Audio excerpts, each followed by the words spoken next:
الطيبين الطاهرين المعصومين المنتخبين المظلومين أعني أيها أهل البيت ويطهركم تطهيرا صلوات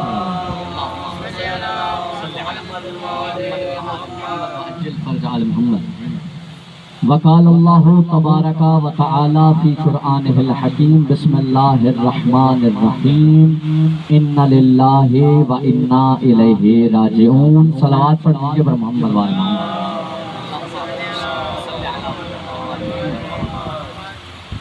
اب آپ جتنی دیر حقیر کو سماعت فرمائیں گے اتنی دیر آپ کی زحمتوں کو تمام کرتے ہوئے اور آپ کے سامنے چند معروضات پیش کرنے کی جسارت حاصل کروں گا۔ میں کہہ رہا تھا کہ ہم پر اللہ کا یہ احسان ہے کہ جس نے 18,000 عالمین میں سے 18,000 مخلوقات کو دیکھ کر 18,000 مخلوقات میں سے ہمیں چن کر وہ گھر عطا کیا ہے کہ جو گھر ہمیں کسی حجرے میں نہیں بلکہ کسی میدان میں بھی شرمندہ نہیں ہونے دیتا۔ اللہ نے ہم پر یہ احسان کیا کہ اس نے ساری کائنات کا سارا علم جس سردار کو دیا ہے اس سردار کی محبت کو ہمارے دل میں قرار دیا۔ یعنی حمد ہے اس اللہ کی جس نے ہمیں علی عطا کیا۔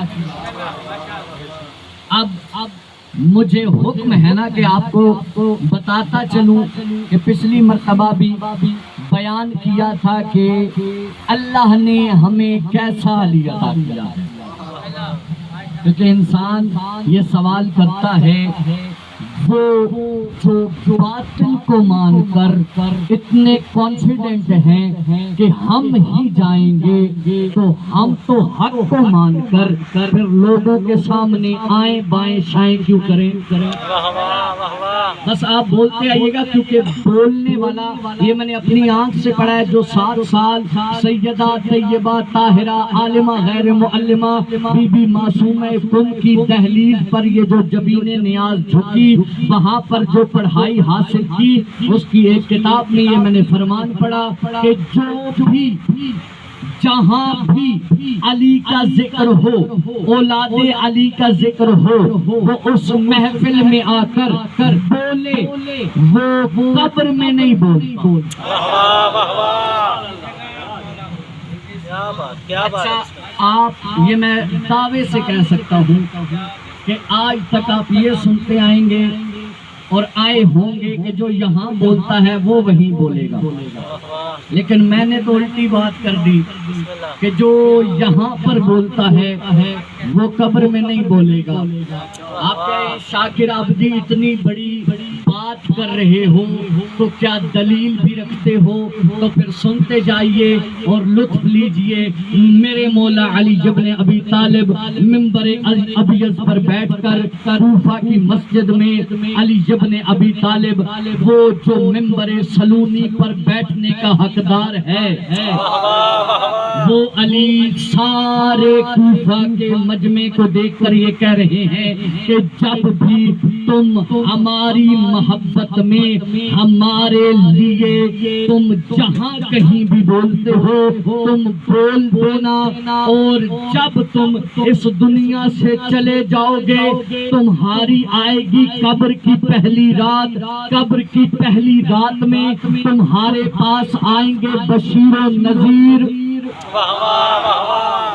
منکر نکیر ہماری قبروں میں نہیں آیا کرتے، ہماری قبروں میں آئیں گے بشیر اور نذیر۔ میرے مولا فرماتے ہیں وہ بشیر اور نذیر آ کر تم سے پوچھیں گے من ربو کا، من دینوں کا، من اماموں کا، من قبلتوں کا، یہ سارے سوال جب پوچھتے ہوں گے تو اس وقت تمہیں میں علی یہ دعویٰ سے کہہ رہا ہوں، تم ان کے جواب میں نہیں بولو گے، بلکہ تمہاری جگہ پر وہاں پر تمہارے سرہانے ایک کرسی لگی ہوگی، اس پر میں علی بیٹھ کر انہیں یہ کہوں گا ھذا لی، یہ میرا ہے، اسے چھوڑ دو۔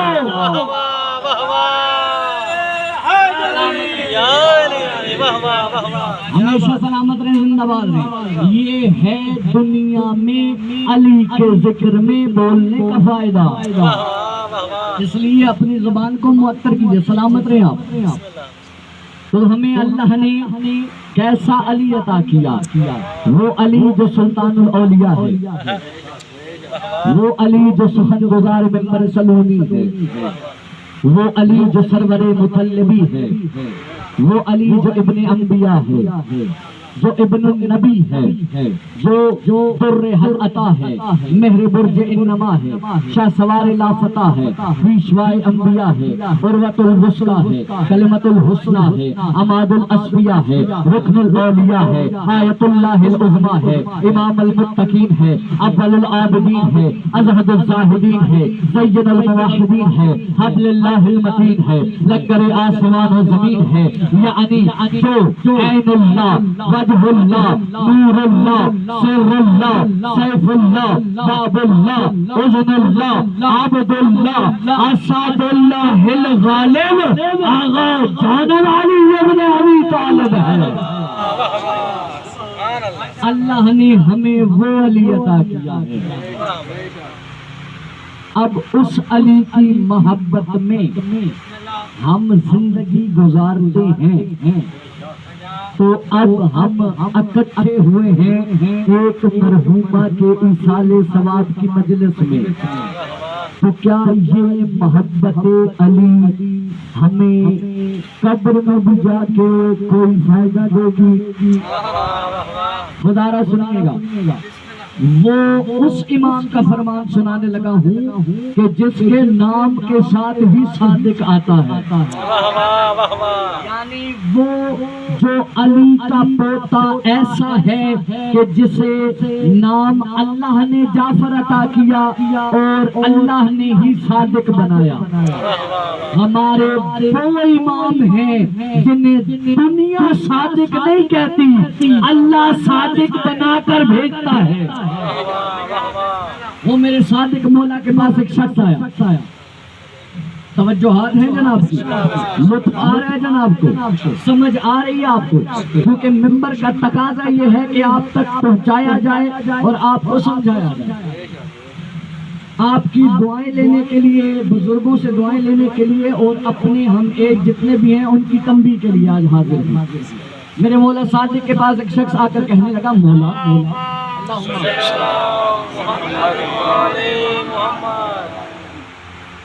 میرے مولا علیہ السلام نے فرمایا، اے میرے ماننے والے، تمہیں صادق یہ نہ بتائے کہ جب ہمارے ماننے والا یا ہمارے ماننے والی مستور اس دنیا سے رخصت ہوتی ہے تو اس وقت اس کے ساتھ کیا ہوتا ہے؟ وہ اشتیاق سے، خوشی سے میرے مولا کی طرف دیکھ کر کہنے لگا، مولا جلدی بتائیے نا۔ مولا علیہ السلام نے کہا، پھر سنو، جب بھی ہمارے ماننے والا یا ہمارے ماننے والی بانی کے لیے یہ سب سے بڑا تحفہ ہے کہ جنہوں نے یہ محفل منعقد کی ہے، ان کی والدہ کو کیا کریڈٹ قبر میں مل رہا ہے۔ اب ہوا کیا؟ میرے مولا نے کہا، جب بھی ہماری محبت و ولایت قدم بھرنے والا مومن یا مومنہ اس دنیا سے رخصت ہوتے یا ہوتی ہے تو وہ قبر میں جب اس کو دفن کر دیا جاتا ہے اور سارے اس کے لواحقین اسے اس جگہ تنہا چھوڑ کر اپنے گھروں میں واپس آ جاتے ہیں۔ سنو تو کیا ہوتا ہے، آتی ہے قبر کی پہلی رات۔ اس قبر کی پہلی رات میں وہ کچھ فٹ کی قبر میں تنہا ہمارا ماننے والا تنہائی کے عالم میں اندھیرے میں پریشان ہوتا ہے، اور وہ پریشان ابھی ہوتا ہی ہے کہ اس کا دل گھبراتا ہی ہے کہ اتنے میں اللہ ایک کرم کرتا ہے۔ اے میرے ماننے والا سن، ہوتا کیا ہے، جب وہ قبر میں لیٹا ہوا ہوتا ہے، اپنے اعمال کو سوچ رہا ہوتا ہے کہ اتنے میں سر کی جانب سے ایک شعاع بلند ہوتی ہے، سر کی جانب سے ایک شعاع بلند ہوتی ہے، اور دیکھتے ہی دیکھتے ابھی وہ اس کو پوری طرح دیکھتا نہیں ہے کہ وہ انسانی شکل اختیار کر لیتی ہے۔ اب یہ اپنی تنہائی سے پریشان تھا کہ اس نور کو انسانی شکل میں دیکھ کر یہ اور زیادہ حیران ہونے لگتا ہے۔ میرے مولا نے کہا ابھی یہاں پر سلسلہ ختم نہیں ہوتا، اتنے میں اس کی دائیں جانب سے ایک نور نکلتا ہے اور وہ انسانی شکل اختیار کر لیتا ہے، اتنے میں ایک بائیں جانب سے نور نکل کر انسانی شکل اختیار کر لیتا ہے، پھر اس کے پاؤں کی جانب سے ایک نور نکلتا ہے۔ خدا را توجہ کیجئے گا، محنت ہے جو آپ تک پہنچ رہی ہے، دعائیں لینا مقصود ہے۔ پاؤں کی جانب سے ایک نور نکلتا ہے، وہ بھی انسانی شکل اختیار کر لیتا ہے۔ ایک سینے کی جانب سے نور نکلتا ہے اور وہ انسانی شکل اختیار کر لیتا ہے۔ اب گنے تو پھر ایک وہ بندہ جو اس دنیا سے رخصت ہوا، اور 5 نور جو انسانی شکلوں میں ہیں وہ اسے دیکھتے ہیں، یہ انہیں دیکھتا ہے۔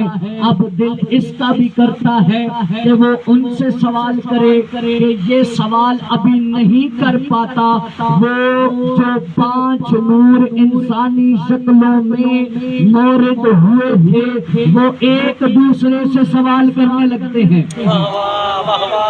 اب سر والا نور پاؤں کی جانب منہ کر کے کہتا ہے تم کون ہو؟ اب دائیں بائیں سے پوچھتا ہے تم کون ہو؟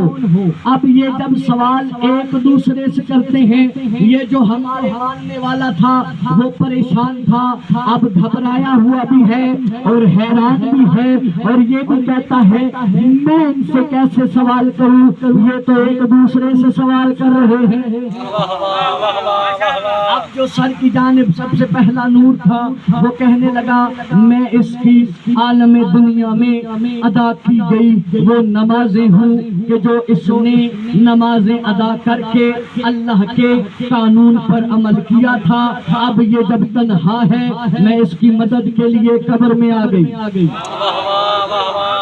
اب جو دائیں جانب والا نور انسانی شکل میں تبدیل ہوا وہ گویا ہو کر کہنے لگا میں وہ نیکیاں ہوں کہ جو یہ اپنے رشتہ داروں سے کیا کرتا تھا، جبکہ اس کے رشتہ دار اس سے اتنی نیکیاں نہیں کیا کرتے تھے، تو میں وہ نیکیاں انسانی شکل میں تبدیل ہو کر آج جب یہ تنہا ہے اللہ نے مجھے حکم دیا ہے جاؤ اس کی مدد کرو۔ اب دیکھیے آپ دنیا میں جو انسان ایسے زندگی گزار کے جائے اسے قبر میں کتنا فائدہ ہے۔ اب بائیں جانب والا چہرہ کہتا ہے میں وہ اعمال ہوں کہ جب ساری دنیا عالم رات میں سو رہی ہوتی تھی، یہ اٹھ کر اللہ کے سامنے سجدہ ریز ہو کر نماز شب کی تلاوت اور نماز شب کی ادائیگی قرآن کی تلاوت کیا کرتا تھا۔ اللہ نے مجھے بھیجا ہے کہ جا اب اس کی مدد کر۔ اب جو پاؤں کی جانب سے چہرہ نکلا، اس نے کہا یہ وہ قدم ہے کہ یہ جو چل کر مجلس حسین میں جایا کرتا تھا، آج میں اس کی مدد کرنے کو پہنچ گیا ہوں۔ اور جو سینے سے نور نکلا، یہ وہ نور ہے کہ جو کہتا ہے کہ یہ جس کسی کو بھی ملتا تھا اسے گلے لگا کر ملتا تھا، اس کی پریشانیوں کو حل کرتا تھا۔ آج جب یہ پریشان ہے، میں اس کی پریشانی حل کرنے کے لیے آیا۔ اب ساری زندگی آپ جو نیکیاں کر رہے ہیں، اللہ کے فرشتے وہ لکھ رہے ہیں، قبر میں کام بھی آئیں گی۔ اب یہ ساری بات جب ہو چکی نا، تو وہ اور 5 چہرے دیکھ ہی رہے ہوتے ہیں کہ اتنے میں پوری قبر، معصوم فرماتے ہیں میرے ماننے والے، پوری قبر 1 مہینہ کی مسافت جتنی کشادہ ہو جاتی، اور اس وقت ایک نور جو 7واں نور ہے وہ ان نوروں سے اتنا بلند ہوگا، اتنا بلند ہوگا کہ 1 مہینہ جتنی مسافت طے کرنے والی قبر کشادہ ہونے کے باوجود وہ پوری قبر کو اپنے احاطے میں لے لے گا، اور اتنا نورانی ہوگا کہ وہ 5 نور اور یہ 6واں آدمی اس سے پوچھنے پر مجبور ہوگا کہ تجھے اللہ نے کیوں بھیجا ہے، جبکہ میری قبر تھوڑی تھی، تنگ تھی، یہ نور میری مدد کے لیے آ گئے تھے، لیکن تیرے آنے کی وجہ سے قبر اتنی کھلی ہو گئی، جنت کا دروازہ میری قبر میں کھول دیا گیا، اور اللہ نے کہا اسے عذاب سے پناہ مل گئی، ذرا تو بتا تو کون ہے؟ تو اس وقت وہ نور اسے جواب دے گا کہ جب تو اس دنیا میں آیا تھا، تیری ماں نے تجھے ایک ورد کہہ کر دودھ پلایا تھا، وہ ورد تھا ناز علی، وہ ہے محبت علی، جو تو دنیا میں رکھ کر لوگوں سے ملتا رہا، نمازیں پڑھتا رہا، حج کرتا رہا، نماز شب پڑھتا رہا، لوگوں کی مشکلات حل کرتا رہا، یہ ساری چیزیں تو علی کی محبت رکھ کر اس دنیا سے گیا ہے، یہ وہ نور ہے جو ان سب کو قبول کروانے تیری اس قبر میں آ گیا ہے۔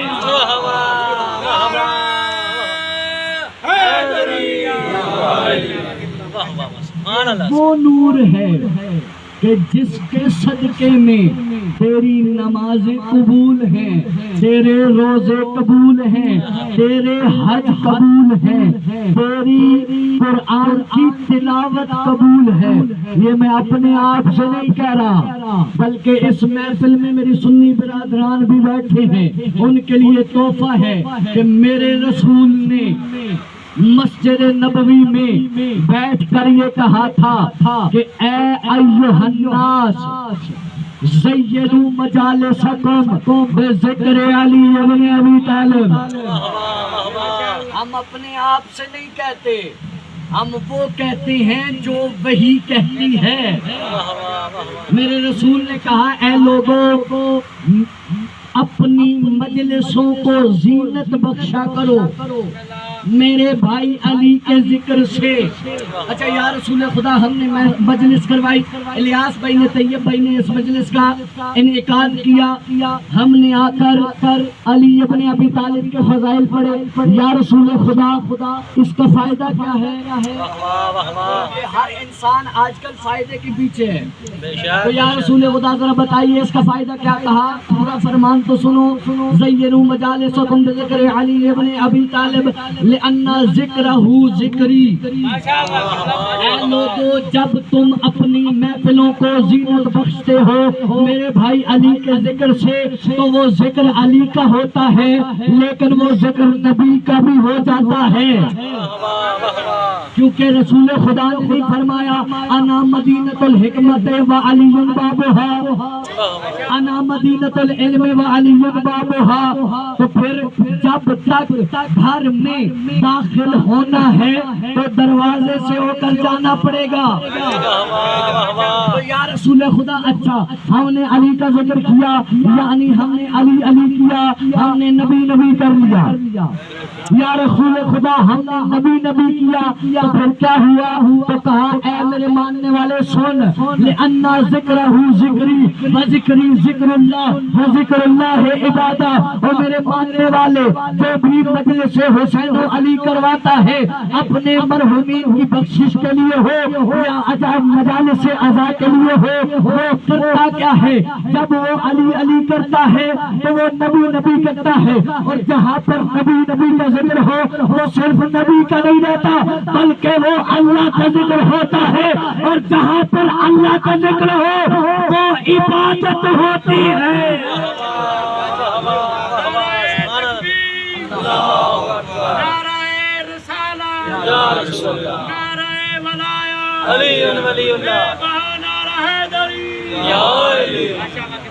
سلامت ہے ہمیشہ زندہ باد. یہ نیکی ہے جو قبر میں کام آتی ہے. اسی لیے ہم اپنے بھائیوں کو یہ تلقین و نصیحت کیا کرتے ہیں کہ ہمیشہ ان سے تمسک رکھیے جن سے صحابہ کبار نے بھی تمسک رکھا ہے. ایک مرتبہ اب جیسے یہ بات نکل آئی تو کر رہا ہوں. حضرت عائشہ بیٹھی ہیں, سلامت رحمہ سے زندہ باد ہے. حضرت عائشہ بیٹھی ہیں, حضرت ابو بکر آئے آ کر بیٹھے. اب کوئی باپ اور بیٹی کی گفتگو ہونا تھی کہ خلیفہ اول نے کیا کیا, باتیں بی بی کے ساتھ ہو رہی ہیں, دیکھ علی کر رہے. اب بی بی نے کہا بابا میری جسارت تو نہیں ہے. بی بی کہتی ہیں بابا آپ ٹھیک ہیں. اب یہ ہے بی بی, ادھر ہے علی. اب خلیفہ اول دیکھتے ہیں علی کو اور جواب دیتے ہیں بیٹی کو, دیکھتے ہیں علی کو جواب دیتے ہیں بیٹی کو. بی بی نے کہا بابا یہ محفل کے ادب کے خلاف نہیں کہ جو سائل ہو, جو خطاب کرنے والا ہو, مخاطب اس کی طرف نہ دیکھے بلکہ کہیں اور دیکھے. تو بابا یہ ادب کے اور محفل کے خلاف نہیں. تو اس وقت کہا اے بیٹی تم ہوتی ہو گھر میں, تمہارا بابا ہوتا ہے مسجد میں.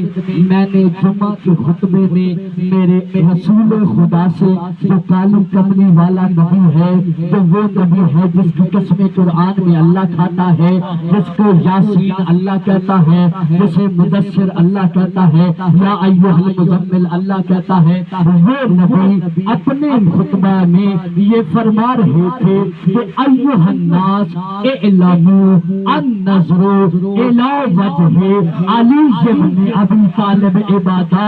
اے میری بیٹی تمہیں میں تمہارا بابا یہ بتانا چاہتا ہے, تمہارے سوال بجا ہے, میرے جواب بھی دینا بجا ہے, لیکن میرے رسول نے یہ کہا ہے کہ علی کے چہروں کو دیکھنا عبادت ہے. تمہارا باپ تمہارے سوالوں کے جواب بھی دے رہا ہے اور علی کو دیکھ کر اللہ کی عبادت بھی کر رہا ہے. بس مومنین کرام آپ کی زحمتیں تمام کروں. مرحومہ مغفورہ کی محفل تعزیت و 40واں جو منعقد کی گئی ہے نا،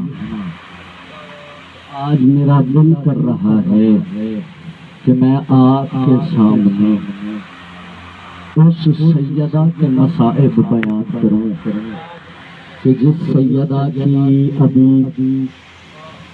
زندگی 18 برس ہے، رسول کی وہ بیٹی کہ جس کے استقبال کے لیے رسول صرف اپنی جگہ سے اٹھتے نہیں تھے بلکہ اپنی جگہ کو چھوڑ دیتے تھے۔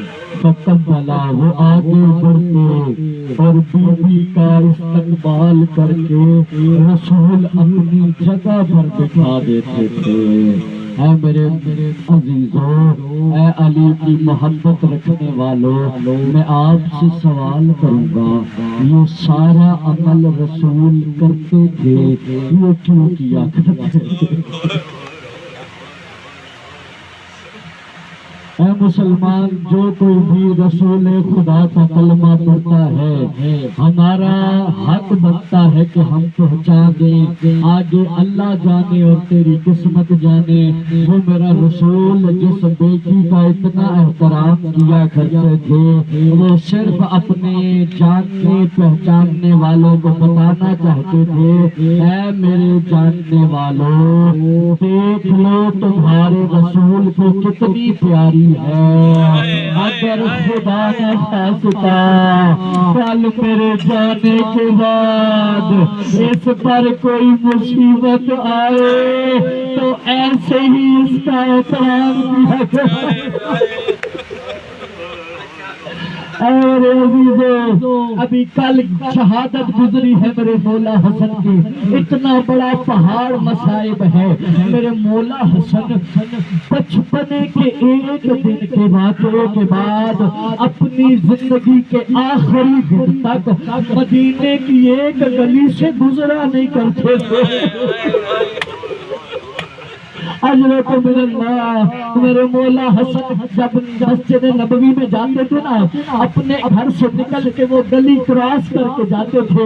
ایک دن ایک ماننے والا کہنے لگا، مولا اس گلی سے جایا کیجئے، مسجد نبوی نزدیک ہے۔ میرے مولا حسن نے کہا، حسن کے کلیجے پاس یہ برداشت نہیں ہے، بچپن میں اپنی ماں سیدہ کے ساتھ اسی گلی سے گزر رہا تھا کہ اتنے میں ایک دشمن خدا نے ایسا ظلم کیا تھا، حسن سے برداشت نہیں ہوتا۔ اجرت من اللہ، اجرت من السیدہ، آپ کی زحمتوں کو تمام کروں۔ میری سیدہ کے مصائب اتنے ہیں کہ وقت لگے اور مصائب ختم نہ ہو، لیکن آخری جملہ اور زحمتیں تمام۔ میری سیدہ اپنے بابا کی صدیقہ بیٹی وہ دربار میں گئی ہے، دربار میں جا کر حق مانگ رہی ہے۔ اب میرے استاد محترم ہیں، ایران کے بہت بڑے مجتہد ہیں، وہ تہران میں مجلس پڑھ رہے تھے، یہ جملہ آخری زحمت تمام، وہ جملے پڑھ رہے تھے بی بی کی شہادت کے، بی بی کی شہادت کے جملے پڑھ رہے تھے کہ اتنے میں انہوں نے پڑھا کہ ایک مرتبہ حق نہ ملنے کے بعد سیدہ اپنے گھر میں آئیں کہ اتنے میں مسلمان اجر رسالت دینے کے لیے سیدہ کے گھر میں لکڑیاں لے کر پہنچے۔ ایک دشمن خدا کہنے لگا، اے سیدہ علی کو باہر بھیجئے۔ سیدہ نے کہا، اے میرے رسول، میرے بابا کا کلمہ پڑھنے والے، تجھے پتہ نہیں ہے اس گھر میں میری زینب ہے، اس گھر میں میری کلثوم ہے۔ اس نے کہا، اگر علی کو نہ بھیجا میں گھر کو آگ لگا دوں گا۔ میری سیدہ نے کہا اس میں میری بیٹیاں ہیں. کہنے لگا کوئی بھی ہو تو ہو. اب سیدہ کو اجر رسالت دیا. سیدہ دروازے کے پیچھے اس نے لکڑیوں کو آگ لگائی. اب آگ جل گئی. اتنا دروازہ جلا. ایک میخ تھی وہ سرخ ہو گئی تھی. اس نے لات ماری. سیدہ کی پسلیوں میں وہ میخ کا لگنا تھا. سیدہ کی پسلیاں ٹوٹی. اب وہ عالم کہتے ہیں میں نے یہ جملہ کہا. ایک مانگنے والا بیٹھا تھا. اس نے گریا شروع کیا. مجلس تمام ہو گئی. وہ چیختا رہا. ماتم ہو گیا. وہ چیختا رہا. دسترخوان لگا. وہ روتا رہا. میں پڑھا اور میں نے کہا تجھے کیا ہو گیا ہے؟ کہنے لگا آپ علامہ ہیں, میں ہڈیوں کا ڈاکٹر ہوں. علامہ آپ کو پتا ہے کہ جب کوئی جوڑ ٹوٹ جائے جتنی مرتبہ اسے ہلایا جائے انسان کو درد ہوتا ہے. علامہ ہڈیاں پسلیاں وہ ہوتی ہے کہ جو جگر میں ہوتی ہے. علامہ جتنی مرتبہ سانس لیا جائے پسلیاں ہلتی ہے. ارے میں کیسے مانوں اور میں برباد ہو جاؤں. 75 یا 95 دن سیدہ کیسے سانس لیتی رہی. انا للہ و انا الیہ راجعون. ماتم حسین.